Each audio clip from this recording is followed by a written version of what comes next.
யூடியூப்ல ஒரு வீடியோ பார்த்தேங்க. 80 வயசு பாட்டி 15 கிலோ சிலிண்டர் அப்படியே எட்டி உதைக்கிறாங்க கால்ல. அது குடுகுடுன்னு போகுது. கூன் உழுந்துருச்சு பாட்டிக்கு. ஆனா பக்கெட்ல தண்ணி எடுத்துட்டு போய் பாத்திரம் கழுவுறாங்க. இத விட இட்லி சுட்டு சேல்ஸ் பண்ணிட்டு இருக்கிறாங்க. அத பார்த்தா நமக்கே ரொம்ப ஷேமா போச்சு. என்னடா இது! அவங்களோட எனர்ஜி லெவல் வேறங்க. அன்னைக்கு கம்பு, ராகி, தெனை அந்த மாரி சிறுதானிய உணவு எடுத்துக்கிட்டதுனால தான் இந்த வயசுலயும் அவங்கனால எதையுமே அச்சீவ் பண்ண முடியுது. நம்ம எப்படி இருக்கோம் அப்படின்னு யோசிச்சு பாருங்க. இந்த காலத்துல இருக்கிற பிள்ளைங்களுக்கு சிறுதானிய உணவு கண்டிப்பா நம்ம சேர்த்துக்கணும். இன்னைக்கு எங்க வீட்ல தினை அரிசி கஞ்சி.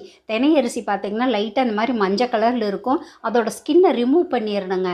அதனால கடாயில லைட்டா சூடு பண்ணிட்டு, மிக்ஸி ஜார்ல லைட்டா தண்ணி விட்டு, லைட்டா பிளெண்ட் பண்ணிக்கோங்க. ஒரு 2 டைம் விட்டு விட்டு பிளெண்ட் பண்ணிட்டு, கையில ஒரு 4, 5 டைம் தேய்ச்சு எடுத்தீங்கன்னா, அந்த ஸ்கின் எல்லாம் ரிமூவ் ஆயிரும். அதுக்கப்புறம் தேவையான அளவு தண்ணி வச்சு, தினை அரிசிய வேக வச்சு, தேங்காய் பால், உப்பு சேர்த்து குடிங்க.